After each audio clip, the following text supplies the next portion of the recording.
Saya tengok semua insiden kebelakangan ini 3-4 tu semuanya sama serius. Sama ada tuduhan membaling batu dan cat terhadap bas. Tindakan segelintir mereka meminjak-binjak gambar Perdana Menteri. Ugutan semalam terhadap Perdana Menteri, ugutan bunuh terhadap Perdana Menteri kita. Usaha segelintir mereka menghina dan mengubah suai bendera. Semua itu serius. Yang saya tengok, the politics of hate, politics kebencian. Kalau kita tak hentikan sekarang, ianya akan menurah dan jadi amalan. Sebab itu tadi pagi di Merbuk, saya dah minta pihak-pihak berkenaan untuk melihat 3-4 insiden ini sebagai insiden yang ada kepentingan rakyat, insiden of public interest.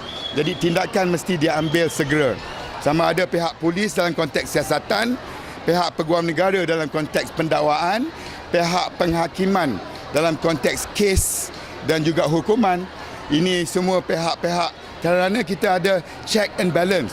Bukan pihak polis boleh buat apa sesuka hati mereka. Tetapi ini sebagai perkara yang orang ramai nak tengok ada tindakan, mesti dilakukan, dirasai. Kalau tak boleh buat, tak boleh ambil tindakan, kena maklum juga kepada orang ramai apa sebabnya. Mungkin undang-undang tak cukup, mungkin bukti tak cukup.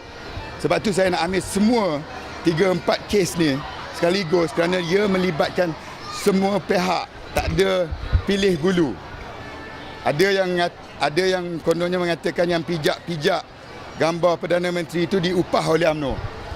UMNO pula boleh tuduh kata orang yang baling batu kepada bas Anwar Ibrahim itu diupah oleh PKR. Mana kehabisan dia?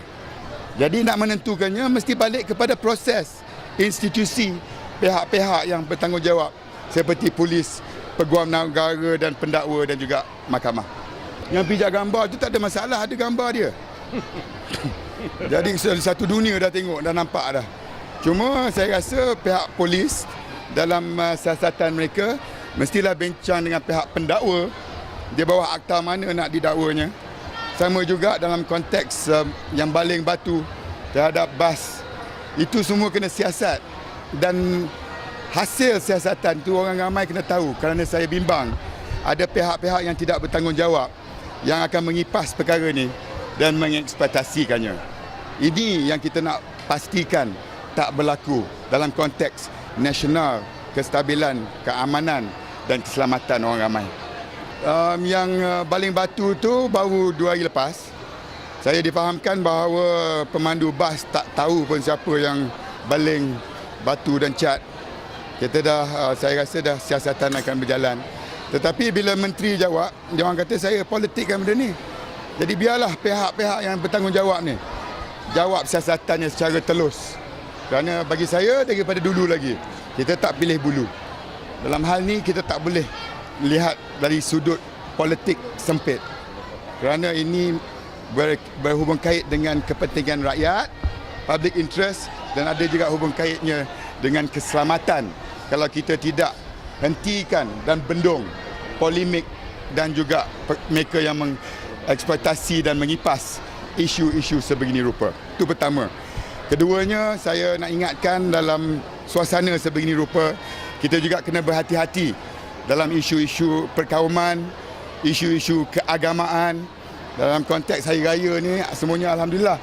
Tetapi bila kita dipertanggungjawabkan untuk melihat kepada keamanan, kestabilan, keselamatan, perpaduan rakyat majmuk ni, penting untuk kita tengok secara menyeluruh. Dan itu juga merupakan tanggungjawab kita di semua peringkat. Di peringkat pimpin masyarakat, di peringkat tertinggi parti, di peringkat politik pun, tak kira daripada parti mana, mereka juga bertanggungjawab untuk memastikan apa yang telah kita bina selama ini dapat dipertahankan dan dapat dibina dan ditambah baik untuk generasi yang akan datang. Saya setuju sangat. Tetapi dalam konteks nak mengambil tindakan, itulah kita ada check and balance-nya. Dari segi siasatan, gambar terpampang tu jelas. Mungkin nak kena pasti tuan punya badan lah.